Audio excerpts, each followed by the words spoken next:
كيف ما كان الحال جانا نكونو بالتالي جمهور الرجاء البيضاوي، الشعب كبير، والإخفاقات اللي وقعت ليه من 2013 لهذا اليوم الأغلبية ديال الناس منهم السياسيين اللي توقعوا تراجع عدد الجماهير الرجوية، وتوقع أن الجيل اللي طالع غادي يتبع الغريم، وغادي يوقع توازن بين الجمهور. والحقيقة اللي وقعات هي الجماهير الرجاوية تزادت تكاثرت هذا التكاثر اللي كتخلع أكثر واحد، حيث كتعني أن أوفي الجمهور في هذه البلاد هو الجمهور الرجاء البيضاوي. الجمهور ديال الرجاء اللي برا كتر من اللي لداخل، يضرك خاطرك ملي كتشوف هاد الجمهور في هاد الوقت من نهار هو واقف كيتسنى في الاخر اللعابة ما طلعوش. رجال قلبك يضرك، ماشي انتقاص من الخصم، لكن الواقع والشعبية الجماهيرية للفريقين كتأكد أن الرجاء العالمي أكثر جماهيرية من بركان، بالإضافة إلى قرب المسافة بين الرباط وبين البيضاء، بمعنى أن الحضور الجماهيري الرجوية غادي تكون بأعداد مضاعفة من جمهور بركان. كما كنقولوا الجمهور كاين والفرقة ما كايناش.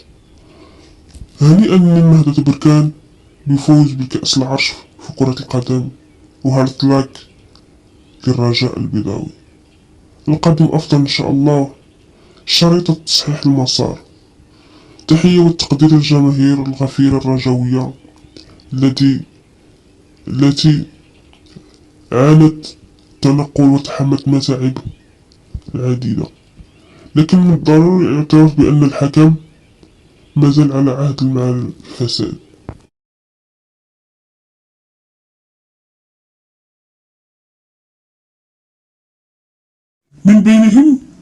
من بينهم نوفل الزرهوني اللي طالب به الجمهور، ولكن للأسف ما كيستحقش أنه يلعب في الرجاء البيضاوي.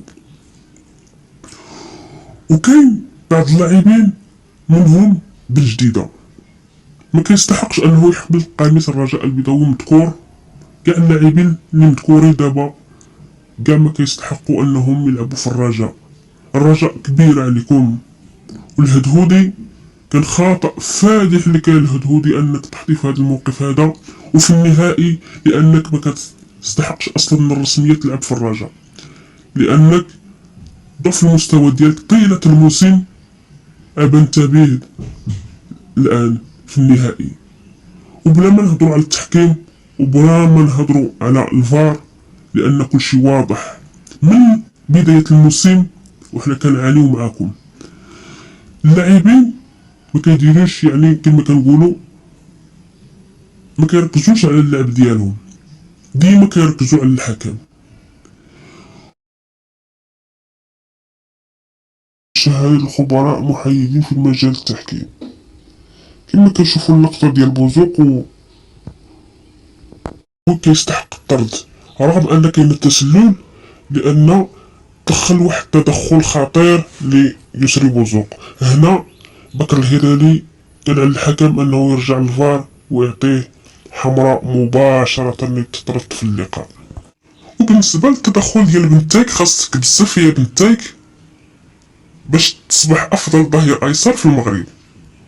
اللقطة ديال ضربة الجزاء راه بنتايك هو السبب.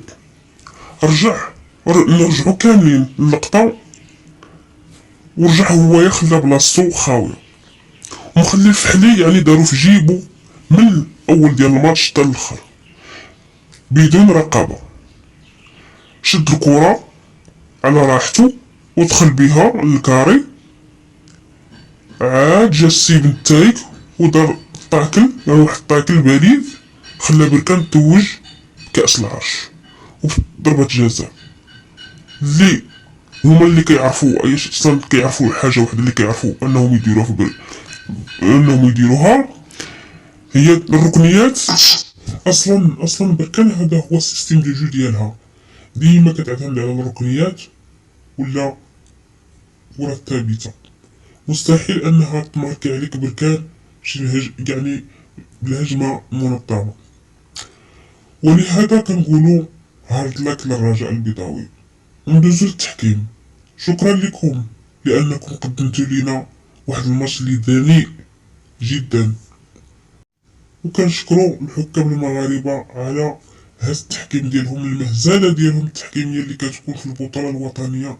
اصلا الحكام المغاربه لا علاقه لهم بالتحكيم، لا حكم الفار لا حكم الوسط في الملعب. وكنقول لكم من هذا المنبر شكرا لكم لانكم قدمتوا لنا المستوى الثاني كما كنقولوا وديما